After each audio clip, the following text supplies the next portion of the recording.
వార్తలు ప్రారంభించే ముందు ముఖ్యాంశాలు మీకోసం.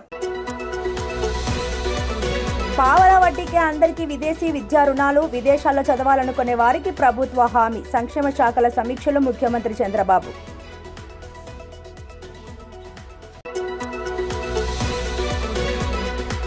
కేంద్ర సాయం, రాష్ట్ర సహకారంతో విశాఖ స్టీల్ ప్లాంట్ను గాడిన పెట్టాలని అధికారులను ఆదేశించిన ముఖ్యమంత్రి చంద్రబాబు.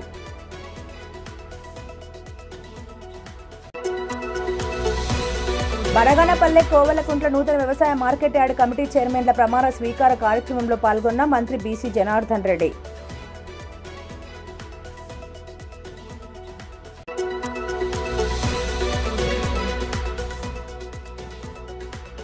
ఎగువ అహోబిలంలో మహాపూర్ణాహుతితో ఘనంగా ముగిసిన పవిత్రోత్సవాలు.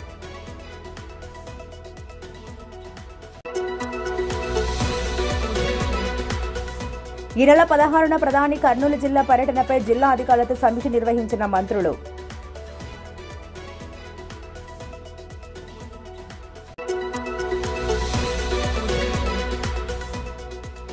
పీజీఆర్ఎస్ దరఖాస్తులను నాణ్యతతో పరిష్కరించాలని అధికారులను ఆదేశించిన నంద్యాల జిల్లా కలెక్టర్ రాజకుమారి గనియా.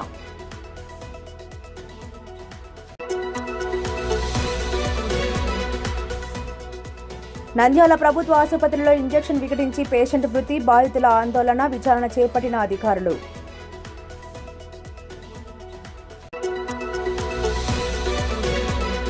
పోలీస్ ప్రజా సమస్యల పరిష్కార వేదికలో వచ్చిన ఫిర్యాదులను విచారణ జరిపి చట్ట పరిధిలో సత్వర న్యాయం అందిస్తామన్న రాష్ట్రంలోని విద్యార్థులకు ముఖ్యమంత్రి నారా చంద్రబాబు నాయుడు మరో వరం ఇవ్వాలని నిర్ణయించారు. విదేశాల్లో గ్రాడ్యుయేషన్, పోస్ట్ గ్రాడ్యుయేషన్ చదవాలనుకునే ప్రతి విద్యార్థికి పావలా వడ్డీకే బ్యాంకు రుణాలు ఇచ్చేలా సరికొత్త పథకాన్ని రూపొందించాలని అధికారులను ముఖ్యమంత్రి ఆదేశించారు. అమరావతిలో సంక్షేమ శాఖల సమీక్షలో ముఖ్యమంత్రి మాట్లాడుతూ ఎలాంటి పరిమితి లేకుండా ఎంతమంది విద్యార్థులైనా చదువుకునే వీలుండాలని చెప్పారు. అలాగే దేశంలో ఐఐటి, ఐఐఎం, నీట్ వంటి ఉన్నత విద్య చదవాలనుకునే వారికి కూడా ఈ పథకం వర్తింపజేయాలని సూచించారు. ఇందులో 4% వడ్డీకే బ్యాంకు రుణాలు ఇవ్వడంతో పాటు దానికి ప్రభుత్వం గ్యారంటీ ఇస్తుందని సీఎం చెప్పారు. 14 ఏళ్లలో రుణాన్ని చెల్లించుకునే వెసులుబాటు ఇస్తామని చెప్పారు. మరోవైపు బీసీ విద్యార్థులు ఐఐటి, నీట్లో కోచింగ్ కోసం రాష్ట్రంలోని 2 ప్రాంతాల్లో శిక్షణ కేంద్రాలు ఏర్పాటు చేయాలని స్పష్టం చేశారు. అందరికీ న్యాయమైన విద్య అందాలన్నారు. రాష్ట్రంలో ప్రస్తుతం ఉన్న అన్ని హాస్టళ్లను రెసిడెన్షియల్ పాఠశాలలుగా మార్చేందుకు అధ్యయనం చేయాలని, దీనిపై సమగ్ర నివేదిక సమర్పించాలని అధికారులను ముఖ్యమంత్రి ఆదేశించారు. ప్రతి పేద విద్యార్థికి నాణ్యమైన విద్య అందించాలనేదే తన సంకల్పమని, అధికారులు ఇందుకోసం కృషి చేయాలని సీఎం చెప్పారు. హాస్టళ్లను రెసిడెన్షియల్ పాఠశాలలుగా అప్గ్రేడ్ చేయడం ద్వారా విద్యార్థులకు నాణ్యమైన విద్య అందించడం సాధ్యమవుతుందన్నారు.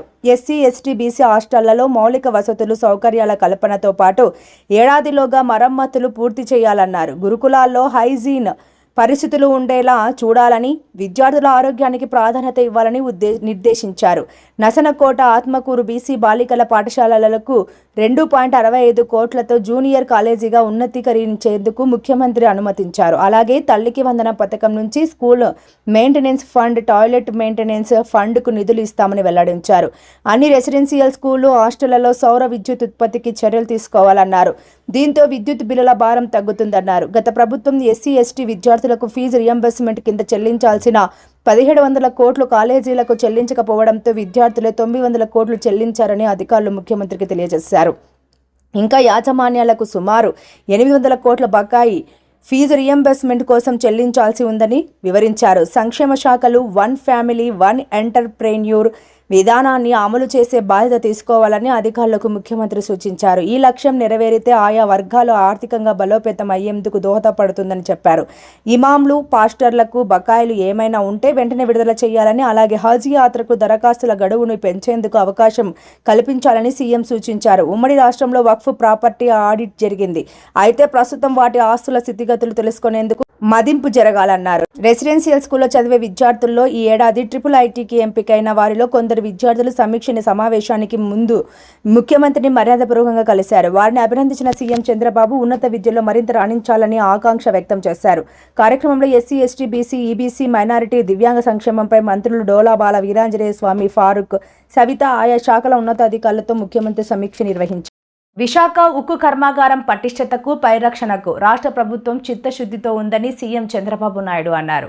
విశాఖ స్టీల్ ప్లాంట్ బలోపేతం చేయడంతో పాటు గరిష్ట ఉత్పత్తి స్థాయికి తీసుకువెళ్లే అంశంపై ముఖ్యమంత్రి చంద్రబాబు రాష్ట్ర ప్రభుత్వ అధికారులు స్టీల్ ప్లాంట్ ఉన్నతాధికారులతో సోమవారం సచివాలయంలో సమీక్ష నిర్వహించారు. ఈ సందర్భంగా ఏడాది కాలంలో తీసుకున్న చర్యలను, వచ్చిన ఫలితాలను సమీక్షించారు. ఏడాది కాలంలో కేంద్ర సాయం, రాష్ట్ర ప్రభుత్వం సహకారంతో ప్లాంట్ ఉత్పత్తిలో గణనీయమైన పురోగతి వచ్చిందని, ఇది ఆహ్వానించదగిన పరిణామంగా సీఎం అన్నారు. ప్లాంట్ని నష్టాల నుంచి బయటపడేయడానికి, బలోపేతం చేయడానికి యాజమాన్యం, కార్మికులు, ఉద్యోగులు, కేంద్ర రాష్ట్ర ప్రభుత్వాలు కలిసి పనిచేయాల్సి ఉందన్నారు. గత ఏడాది కాలంలో తీసుకున్న చర్యలు, సమిష్టి నిర్ణయాలు, సమన్వయం కారణంగా ప్లాంట్ మంచి ఫలితాలు సాధిస్తోందని సీఎం అభిప్రాయపడ్డారు. కూటమి ప్రభుత్వం ఏర్పడ్డాక సీఎం చంద్రబాబు చొరవ తీసుకుని ప్లాంట్ పరిరక్షణ కోసం కేంద్రం నుంచి ఆర్థిక సాయం తెచ్చారు. కూటమి ప్రభుత్వం ప్రయత్నాలతో నాడు కేంద్రం ప్లాంట్ పరిరక్షణ కోసం 11,440 కోట్ల సాయం అందించింది. ఇందులో మెజారిటీ మొత్తం ఇప్పటికే విడుదల కావడంతో ఆ నిధుల్ని వినియోగించి ప్లాంట్ను గాడిన పెట్టే పనులు చేపట్టడం జరిగింది. ఏడాది కాలంలో అటు కేంద్రం సాయం, ఇటు రాష్ట్ర ప్రభుత్వం వివిధ విభాగాల్లో అందిస్తున్న సహకారంతో ఉత్పత్తి సామర్థ్యం గణనీయంగా పెరిగింది. గత ఏడాది సెప్టెంబర్లో ప్లాంట్ సామర్థ్యంలో 25% మాత్రమే ఉత్పత్తి జరగ్గా ఈ సెప్టెంబర్లో అది 79% చేరింది. ఇది మంచి పరిణామం అని, దీన్ని మరింత ముందుకు తీసుకెళ్లడానికి సీఎం చంద్రబాబు స్టీల్ ప్లాంట్ అధికారులకు సూచించారు. 3వ త్రైమాసికం ముగిసేలోగా 92.5% ఉత్పత్తి సామర్థ్యానికి చేరుకోవాలని సీఎం సూచించారు. దీనికోసం అంతా ఐక్యంగా పనిచేయాలని అన్నారు. స్టీల్ ప్లాంట్ పరిరక్షణకు తిరిగి పూర్వ వైభవం పొందేందుకు రాష్ట్ర ప్రభుత్వం తరపున పూర్తి సహకారం అందిస్తామని సీఎం తెలిపారు. ప్లాంట్ పనితీరు, పురోగతిపై ప్రతి 3 నెలలకు ఒకసారి సమీక్ష చేస్తామని సీఎం స్టీల్ ప్లాంట్ అధికారులకు తెలిపారు. అలాగే ప్రతి నెల సీఎస్ స్థాయిలో ప్లాంట్పై రివ్యూ చేయాలని ప్లాంట్ అధికారులకు సూచించారు. ఈ సమీక్షలో ప్రభుత్వ ప్రధాన కార్యదర్శి కె విజయానందన్తో పాటు RINL CMD Ajit Kumar Saxena, ministry of steel joint secretary Abhijit Narendra, director GVN Prasad పాల్గొన్నారు. మంత్రి బీసీ జనార్దన్ రెడ్డి ఆధ్వర్యంలో బనగానపల్లిలోని వ్యవసాయ మార్కెట్ యార్డ్ కార్యాలయంలో నూతనంగా ఎన్నికైన చైర్మన్లు, సభ్యులు ప్రమాణ స్వీకారం చేశారు. Banaganapalli market yard chairman Katreddy Mallikarjuna రెడ్డిని, Kovelakuntla market yard chairman G మాధులతని, పాలక మండలి సభ్యులను మంత్రి అభినందించారు. ఈ సందర్భంగా మంత్రి బీసీ జనార్దన్ రెడ్డి మాట్లాడుతూ కొత్తగా ఎన్నికైన మార్కెట్ కమిటీల చైర్మన్ మరియు వైస్ చైర్మన్లు, డైరెక్టర్లు మార్కెట్ యార్డుల అభివృద్ధికి పాటుపడాలన్నారు. కూటమి ప్రభుత్వం అధికారంలోకి వచ్చాక ఆంధ్ర రాష్ట్ర ప్రజలకు మంచి రోజులు ప్రారంభమయ్యాయని, రాష్ట్రంలో సైకో పాలనలో బనగానపల్లి నియోజకవర్గంలో మాజీ ఎమ్మెల్యే కాటసాని రామిరెడ్డి పాలనలో ప్రజలు నానా అవస్థలు పడ్డారన్నారు. కూటమి పార్టీ అధికారంలోకి వచ్చాక కష్ట సమయంలో పార్టీ కోసం, పార్టీ అభివృద్ధి కోసం పాటుపడిన ప్రతి కార్యకర్తకు కూడా పదవులు దక్కుతున్నాయని, మార్కెట్ యార్డ్ చైర్మన్గా ఎన్నికైనందున చైర్మన్ మరియు మెంబర్స్కి హృదయపూర్వక అభినందనలు తెలుపుతున్నామన్నారు. నూతన పాలక మండలి ఆధ్వర్యంలో మార్కెట్ యార్డ్ మరింత అభివృద్ధి చెందాలని, రైతుల సంక్షేమం కోసం మరెన్నో మంచి నిర్ణయాలు తీసుకోవాలన్నారు. పార్టీ కోసం కష్టపడిన వారికి పదవులు ఖచ్చితంగా వస్తాయనే దానికి ఇదే ఒక నిదర్శనమని, సూపర్ 6 అమలులో భాగంగా వృద్ధుల పెన్షన్ను 3,000 నుండి 4,000కు, వికలాంగుల పెన్షన్ను 4,000 నుండి 6,000కు, మంచానికే పరిమితమైన వికలాంగుల పెన్షన్ 5,000 నుండి 15,000కు పెంచామన్నారు. దీపం పథకం 2 కింద కుటుంబానికి ఏడాదికి 3 ఉచిత సిలిండర్లు పంపిణీ చేశామని, అన్నదాత సుఖీభవ కింద ఏడాదికి రైతులకు 20,000 పంపిణీ చేశామని, తల్లికి వందనం కింద ఎంతమంది పిల్లలు ఉంటే ఒక్కొక్కరికి ఏడాదికి 15,000 పంపిణీ చేశామన్నారు. శ్రీశక్తి పథకం ద్వారా మహిళలకు రాష్ట్ర వ్యాప్తంగా ఉచిత బస్సు ప్రయాణం కల్పిస్తున్నామని, మెగా డిఎస్సి ద్వారా 16,000 జాబులకు నోటిఫికేషన్ ఇవ్వడమే కాకుండా అది 1 సంవత్సరంలోపు పూర్తి చేసి ఇటీవల ఆర్డర్స్ ఇచ్చామన్నారు. ఆటో డ్రైవర్ల సేవలో పథకం కింద ఏడాదికి సొంత వాహనం ఉన్న ప్రతి ఆటో డ్రైవర్కి 15,000 అందజేస్తున్నామని, కూటమి ప్రభుత్వం అధికారులకు వచ్చాక పోలవరం ప్రాజెక్టుకు పట్టాలెక్కించామన్నారు. అమరావతి విధ్వంసం నుండి నిర్మాణం వైపు ముందుకు సాగుతున్నామని, గ్రామాలలో సిమెంట్ రోడ్డు నిర్మాణం చేపట్టామన్నారు.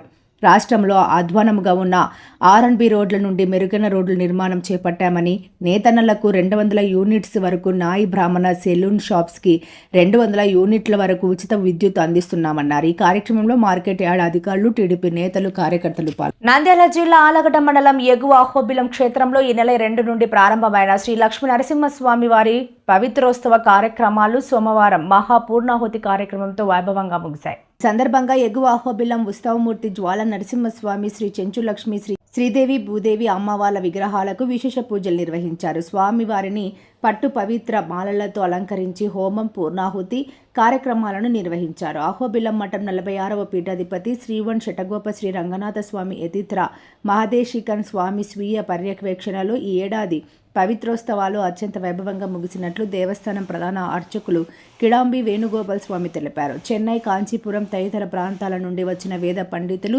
వేద గోష్ఠి కార్యక్రమాల్లో పాల్గొనడం జరిగిందని వివరించారు.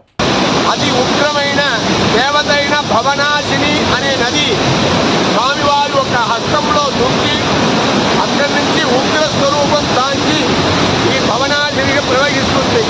ఇటువంటి భవనాశిని ప్రవహించిన క్షేత్రం అహోబిల క్షేత్రం. దయాయామయుతం భుక్తం దయావే యుగవింశతి ఆస్యాం చైవ విలక్షతు వసే దినం అహోబిలే అని చెప్పిన పురాణ ప్రగతం వరాహ నృసింహస్వామి వారు వారి యొక్క దివ్య చరణాలను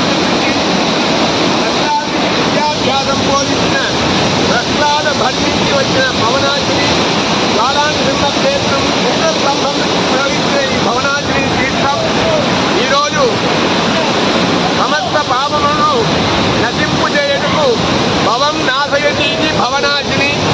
అటువంటి భవనాశిని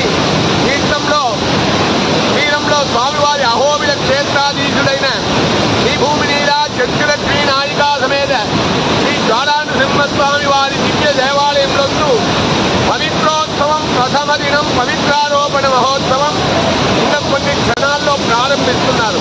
ఇటువంటి నమనారసింహ క్షేత్రంలో స్వామివారి ఒక పరిపూర్ణ అనుగ్రహం యావత్ ప్రపంచమంతా కలగాలని చెప్పి, అందరూ క్షేమంగా ఉండాలని చెప్పి, దేశమంతా సుభిక్షంగా ఉండాలని కాలే వర్షతు పర్జన్య పృథివీ సస్యసాయినే దేశోయం క్షోభరహిత బ్రాహ్మణా సంతు నిర్భయాః స్వస్తి ప్రజాభ్యః పరిపాలయంతాం న్యాయేన మార్గేణ మహిమహీషాః గో బ్రాహ్మణేభ్యః శుభమస్తు నిత్యం లోకాః సమస్తాః సుఖినో భవంతు. శ్రీమదే శ్రీమదాదివంశలగోప యతీంద్ర మహాదేశికాయ నమః. శ్రీమదే శ్రీవంశలగోప శ్రీ షష్ఠపదాంకుశ యతీంద్ర మహాదేశికాయ నమః. శ్రీమదే శ్రీవంశలగోప శ్రీ రంగనాథ యతీంద్ర మహాదేశికాయ నమః.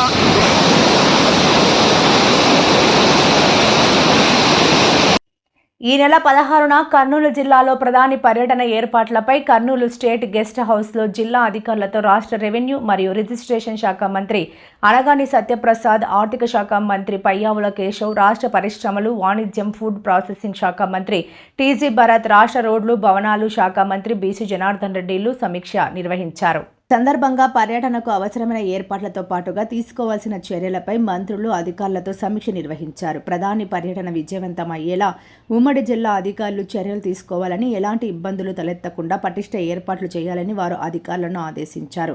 కార్యక్రమంలో ఎమ్మెల్సీలు, ఎంపీలు, కర్నూలు జిల్లా కలెక్టర్ డాక్టర్ ఏ సిరి, నంద్యాల జిల్లా కలెక్టర్ రాజ్కుమారి గనియా, కర్నూలు జిల్లా ఎస్పీ విక్రాంత్ పాటిల్, నంద్యాల జిల్లా ఎస్పీ సునీల్ షేరాన్ను, ఎమ్మెల్యేలు, కార్పొరేషన్ చైర్మన్లు, ఇతర ప్రజాప్రతినిధులు పాల్గొన్నారు. ప్రజా సమస్యల పరిష్కార వేదిక ద్వారా స్వీకరించిన దరఖాస్తులను నిర్ణీత కాల పరిమితిలోగా నాణ్యతతో పరిష్కరించాలని జిల్లా కలెక్టర్ రాజకుమారి అధికారులను ఆదేశించారు. సోమవారం కలెక్టరేట్లోని పీజీఆర్ఎస్ హాల్లో డిఆర్ఓ రాము నాయక్, డిప్యూటీ కలెక్టర్లు, సంబంధిత జిల్లా అధికారులు పాల్గొని అర్జీలు స్వీకరించారు. సందర్భంగా జిల్లా కలెక్టర్ జి రాజకుమారి మాట్లాడుతూ అర్జీదారులు సమర్పించిన ప్రతి అర్జీని జాగ్రత్తగా చదివి అందులో పేర్కొన్న అంశాలను కూలంకుషంగా పరిశీలించి సరైన రీతిలో పరిష్కరించాల్సిన బాధ్యత అధికారులదేనని స్పష్టం చేశారు. ప్రస్తుతం నిర్ణీత కాల వ్యవధిలో పరిష్కరించాల్సిన 2017 రీఓపెన్ అయిన దరఖాస్తులు 539 ఉన్నాయని, గడువు ముగిసే వరకు వేచి చూడకుండా వెంటనే పరిష్కరించాలని సూచించారు. ప్రజా సమస్యల పరిష్కారంపై ఫీడ్బ్యాక్ స్వీకరణ తక్కువ శాతం ఉందని వేగవంతం చేసేందుకు తగు చర్యలు తీసుకోవాలని సంబంధిత మండల తహసీల్దార్లను ఆదేశించారు. అన్ని సంక్షేమ హాస్టళ్లు, స్త్రీ శిశు సంరక్షణ కేంద్రాల్లో మౌలిక సదుపాయాల కల్పనపై సంబంధిత క్షేత్రాధికారులు తనిఖీలు నిర్వహించి సంబంధిత ఏర్పాట్లపై చర్యలు తీసుకోవాలని కలెక్టర్ ఆదేశించారు. సాంఘిక సంక్షేమ హాస్టళ్లు, బీసీ మైనార్టీ సంక్షేమ హాస్టళ్లలో తనిఖీలు నిర్వహిస్తూ లోపాలపై ప్రత్యేక శ్రద్ధ తీసుకుని ఏర్పాటు చేసేలా చర్యలు తీసుకోవాలని కలెక్టర్ ఆదేశించారు. ఈ కార్యక్రమంలో మొత్తం 222 మంది అర్జీదారులు తమ సమస్యల పరిష్కారానికి దరఖాస్తులు సమర్పించారు. అన్ని అర్జీలను నిర్ణీత గడువులోగా పరిష్కరించేందుకు సంబంధిత అధికారులను ఎండార్స్ చేస్తూ డిఆర్ఓ నంద్యాల జిల్లా కొలిమిగుండ్ల మండలం ఎస్ చెన్నంపల్లి గ్రామానికి చెందిన జంగం రమణ నంద్యాల ప్రభుత్వ ఆసుపత్రిలో చికిత్స పొందుతూ మృతి చెందాడు. ఇంజెక్షన్ వికటించి రమణ మృతి చెందాడని బంధువులు ఆసుపత్రి ముందు ధర్నాకు దిగారు.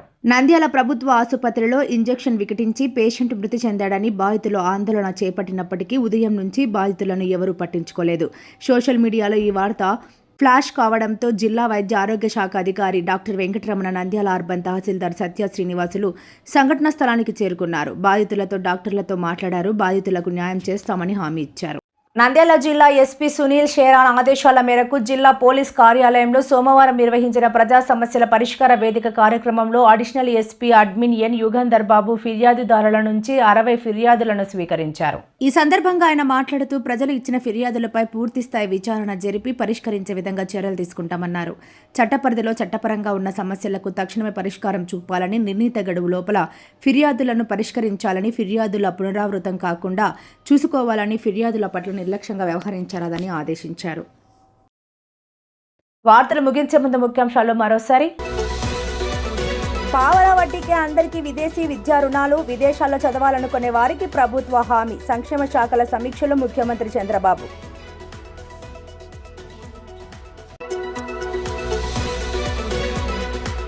కేంద్ర సాయం, రాష్ట్ర సహకారంతో విశాఖ స్టీల్ ప్లాంట్ను గాడిన పెట్టాలని అధికారులను ఆదేశించిన ముఖ్యమంత్రి చంద్రబాబు.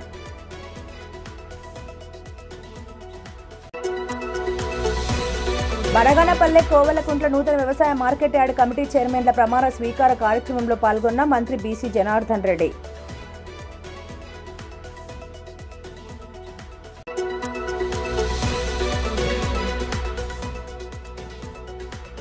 ఎగువ అహోబిలంలో మహాపూర్ణాహుతితో ఘనంగా ముగిసిన పవిత్రోత్సవాలు.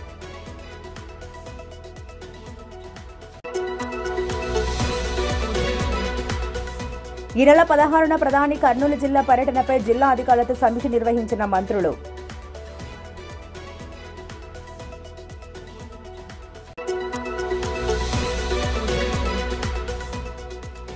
పీజీఆర్ఎస్ దరఖాస్తులను నాణ్యతతో పరిష్కరించాలని అధికారులను ఆదేశించిన నంద్యాల జిల్లా కలెక్టర్ రాజకుమారి గనియా.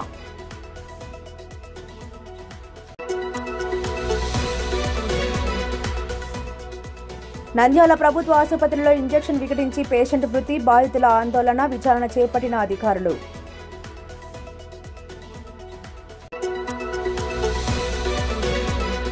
పోలీస్ ప్రజా సమస్యల పరిష్కార వేదికలో వచ్చిన ఫిర్యాదులను విచారణ జరిపి చట్టపరిధిలో సత్వర న్యాయం అందిస్తామన్న ఏఎస్ఐ యుగంధర్ బాబు.